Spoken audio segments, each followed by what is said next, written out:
Okay, next up is very special guest from Washington, D.C., representing USAID, is Dr. McMahan. He's the team leader for water and energy for food in the U.S. Global Development Lab at the USAID. Dr. Koo received his PhD in environmental sciences and an MPH in environmental health from University of North Carolina at Chapel Hill. Dr. Koo also has developed a simple low-cost water quality test for use in developing countries and emergency situations. Dr. Koo has a pre-recorded video we're going to watch. He just returned from a long trip to Africa, and he's back in D.C., so he's phoning it in here, but it's very interesting. Next up, Dr. Koo. My name is Dr. Koo McMahan. I'm team lead of the Water and Energy for Food Grand Challenge, a $65 million program in collaboration with Swedish SIDA, the Foreign Ministry of the Kingdom of the Netherlands, BMZ through GIZ, and in One Hub, South African Department of Science and Innovation, and the European Union. We're happy to chat with you today about what we believe is a lot of innovation that could be very useful for Hawaii. And so we want to just show a quick video to give you a little bit more background on the program.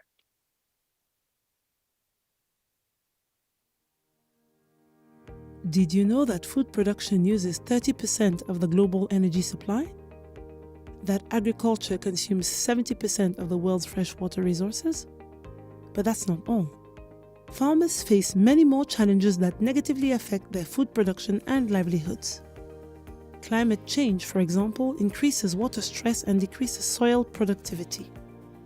To tackle these global challenges, the international multi-donor initiative Water and Energy for Food, WE4F, sustainably scales innovative solutions to meet the challenges in the water, energy, food nexus, promotes climate and environmental resilience and biodiversity through the sustainable, holistic management of natural resources and ecosystems, increases food production along the value chain through a more sustainable and efficient usage of water and energy, increases income for base of the pyramid women and men in both rural and urban areas. WE4F operates through regional innovation hubs around the world. The hub's main activities are identifying innovators, providing technical assistance in general business skills, marketing, and investment readiness, bringing together innovators, financiers, and investors, engaging with policymakers to advocate for improved enabling environments that allow innovations to grow and prosper, and providing trainings to local actors, such as smallholder farmers, development practitioners, or research institutions. Through these activities, we can impact nearly 1 million farmers using innovations that save water and energy with every usage, and help them to produce more food, which in turn increases their income. To learn more about water and energy for food, visit our website, follow us on social media, and subscribe to our newsletter.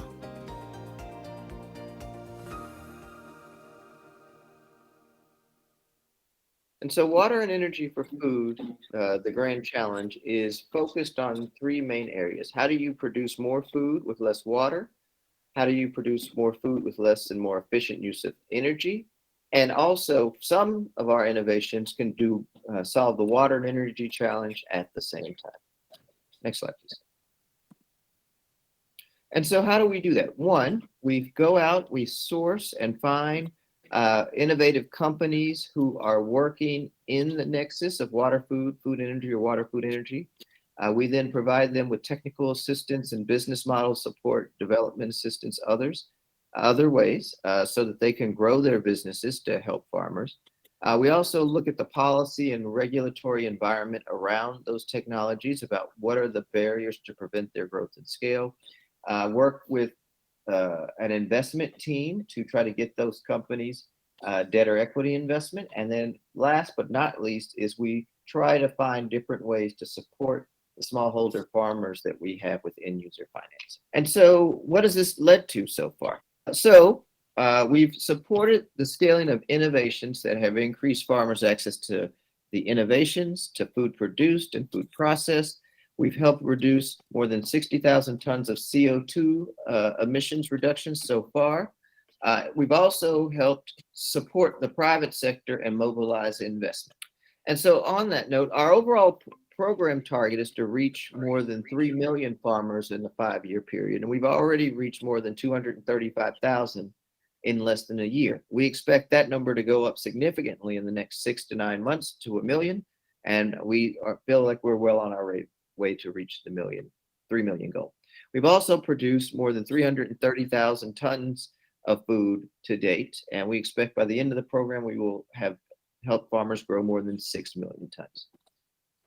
Our overall program goal is to help the companies that we support raise about $40 million in external investment, and they've already raised $9.5 million in just over a year. So once again, right on target. But to do that, we faced a lot of challenges. The farmers have, our companies have, and we've been working with them to address and meet those challenges. And this is the piece we think is the most useful for you all in the room and looking at what's happening in Hawaii. So one of them that is true everywhere, but definitely on the islands, is we've got competing uses for energy. You need energy for agriculture. You need it for, on farm. You need it for human consumption. You need it for household use. But the opportunity that we found in other places that Hawaii also has is that you've got bountiful sun and solar resources. You've also got water as a recharge source, even when it's limited, but you get a lot of rainfall, which helps. We've also got competing uses for water and water resources decreasing, but there's the potential to create more efficient water use through technological innovation. And I'll talk about some of those in a bit. The other challenge that Hawaii has is more of your food is not produced locally, and climate change is making it more difficult to produce food in the ways we used to. But with the path in technology and innovation, we figured out ways in other countries to help grow food more sustainably and more efficiently, even with the challenges of climate change. And one of the other things is old agricultural land not in production due to people pursuing other industries. And what we've seen in India, in Nepal, in Bangladesh, is if the technology is there, if you're using new innovations, if it's more efficient, if it allows them to do other things, young people are returning to agriculture from factories and from industry. And I think that that's a key piece that we've recognized, that we can't do it without the young people. And this is also coming at the governmental level, that we are recognizing climate change, but challenged to address it. And I think that programs like We4Food target all of those challenges at once: the water challenge, the food challenge, the energy challenge, the climate change piece, youth integration. And we believe the things we've learned can be useful for you all. So how do we do it? How do we bring all of these different things together? One, for our farmers, they make less than $5 a day and they can't afford expensive technologies. And based on some of the materials I've seen from the farmers in Hawaii, it's also true there. And so what we found is that grants, subsidies, and end user funding can all support access. For our farmers and the companies we support, we've worked with a debt facility that allows them not to pay upfront costs, but instead use other payment methods, pay per harvest, pay by produce. So we find ways that we can help farmers, even if they don't have cash, take their proceeds and profits and still move forward, which is a little less relevant in Hawaii because you all do have a cash economy, but may still be useful for you. And so why do we focus on that end user finance? And aside from a lack of income, farmers around the world lack collateral. They don't own land. And 15 different ways farmers can, the guidebook talks about 15 different ways where farmers who don't have land. And that is true even in Hawaii, that you have many farmers who are not the landowners, but working on the farm. So how do you get people who don't own the land access to these technologies that can grow more food? The guidebook that we have which we'll share the link to through Jason. Will show you all these different models, and it will help you and working with the farmers in Hawaii about what works when and what's best as far as getting financing for these types of technologies and innovation. So a little bit more on what's working well that we've seen globally. Digital solutions, mostly because everyone has a cell phone, even if it's an old SMS phone. They can connect in remote areas to service. And even when they can't connect, you can also be off out of range of service and still, when you get back in service, download the information. And these apps can help farmers manage their water usage and sometimes manage the farm itself remotely. And it also can bridge information gaps faced by women and youth farmers who may not be as seasoned or youth farmers, that is, or have as much experience on the farm and with the challenges that may be raised.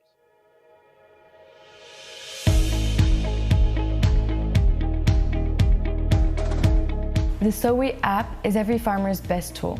It provides farmers with precise agricultural data using AI, drone, satellite, and smartphone imaging technology. Other physical tools like soil sensors and weather stations are also provided to farmers. The app consists of 5 solutions: SoWater, FertiSat, SoDry, SoWheeled, and Monitor Plus. These solutions assist farmers in reaching the potential of their lands by lowering costs, assessing risk, and providing real-time data that allows farmers to react rapidly to potential damage. SOWE's algorithm analyzes the farmer's land and the provided crop details. Farmers can access the data and apply the given recommendations for each solution. SoWater enables farmers to optimize crop irrigation and avoid overwatering, while FertiSat uses satellite imagery to ensure the farmer can homogenize his plots through precise fertilization operations. SOWE's SoDry solution helps predict the best time for harvesting and dry matter distribution, whereas SoYield allows farmers to anticipate the estimated yields before harvesting. During the growth stages, weekly crop reports, including disease and weather alerts, are available through the app's Monitor Plus feature. قبل ما نتعرفوا على شركة سويت كانوا عندنا بعض المشاكل بحال في السقي، بحال الأمراض، بحال شكل الفيماجين، بحال شكل لاموش بلونش. وملي تعرفنا عليهم بقاو ياخذوا داك الشيء ديال الصور عبر الأقمار الصناعية وكيتبعوا معنا، وداك الشيء اللي تنستشروا معاهم وداك الشيء اللي قالوا لنا كنخدموا به، ودابا راه غادا ان شاء الله الضيعه في تحسن. By making SOWE's services easily accessible, farmers have been able to take advantage of its agricultural data to improve their irrigation systems and prevent waste, damage, and losses caused by weather or phytosanitary risks. SOWE is also focused on investing in women, who represent 54% of SOWE's young app users, by recruiting them as agronomists and shaping them as the next generation of farmers. Collectively, SOWE has worked with over 70 agricultural organizations in 11 African countries, analyzed 80,000 hectares, and increased yields by 12%.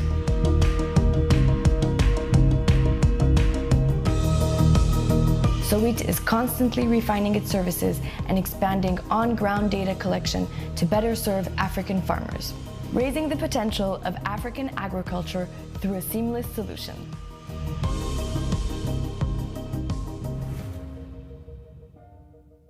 And so what else have we seen that's working well?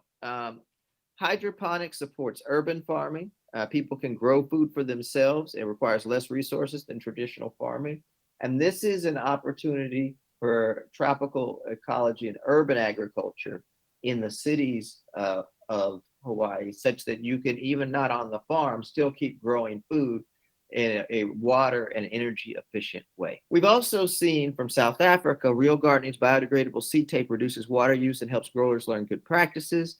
And that's once again for urban farming.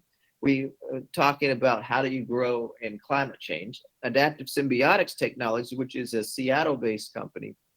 Basically, it's a fungal seed and plant treatment called BioEnsure that helps the crops grow in drought times or times of stress, which makes them more climate resilient. And there was a drought about 10 years ago in the Midwest that this fungal treatment was added to the seeds there and helped keep crops alive, where farmers who didn't have that saw the crops die. So it was about a 40% increase in crop yield as a result.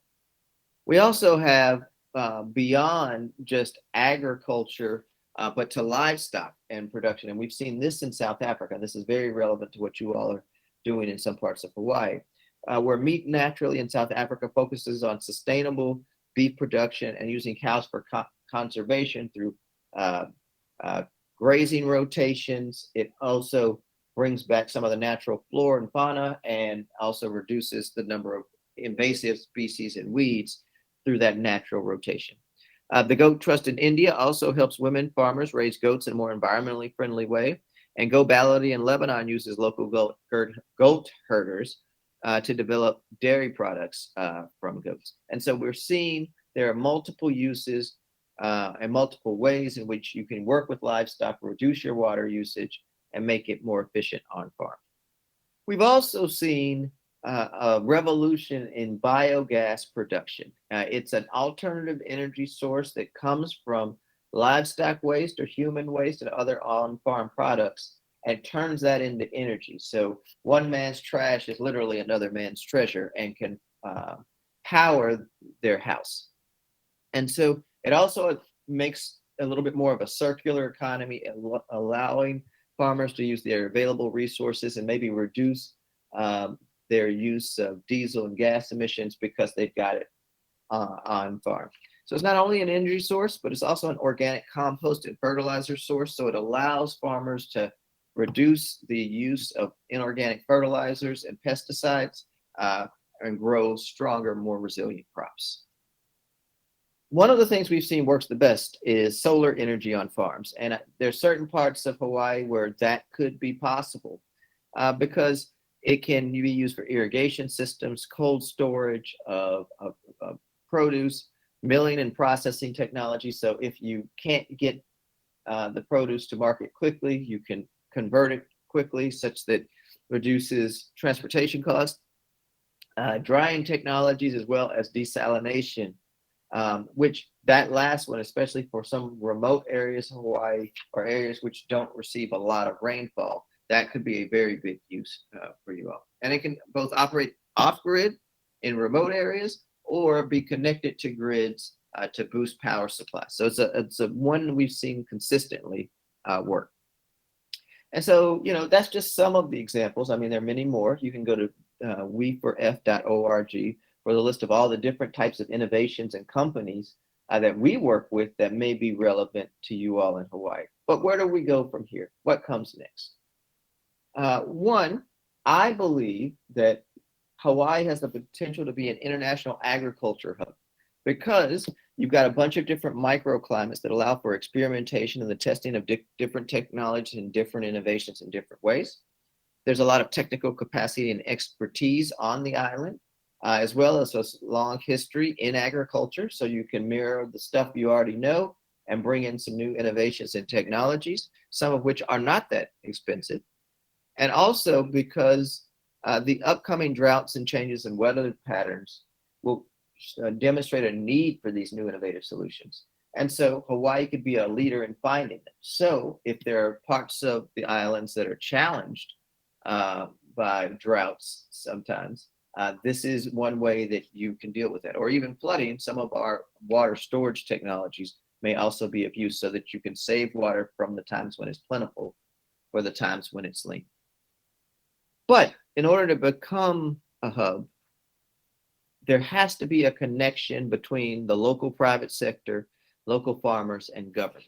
And that to do so will allow farmers to get access to resources, including financing, which may or may not be available. And no farmer wants to take another expensive loan, but if they're either ways that you can invest in their farm or get equity, or even if it is a loan, something they can pay back in different ways, especially without land collateral, is a way in which you can improve their access to technologies and resources, and then lead to the next step of a more circular economy model. So you can take the waste and incorporate it back into the supply chains through the compost, biogas, et cetera. And also, if we can get these technologies becoming common sense used throughout Hawaii, it can also then be a beacon for many of the other Asian Pacific Island countries in the region, such that they could also work on these. One of the examples is green charcoal that's made from coconut husk from one of our innovators, and Hawaii has tons of that. And that's also both good for cooking, but also for poultry production and poultry raising. So just another way in which Hawaii could be a global leader. And so, with that, I hope that you've gotten some valuable knowledge or resources from us. Once again, you can always reach out to us at we4f.org. Follow us at we4fgcd. Or you can go to we4f.org if you want to send us a message and want more information. But thank you so much for your time. And hopefully the types of technologies and innovations that we have can help in Hawaii's agricultural future as a breadbasket for the region.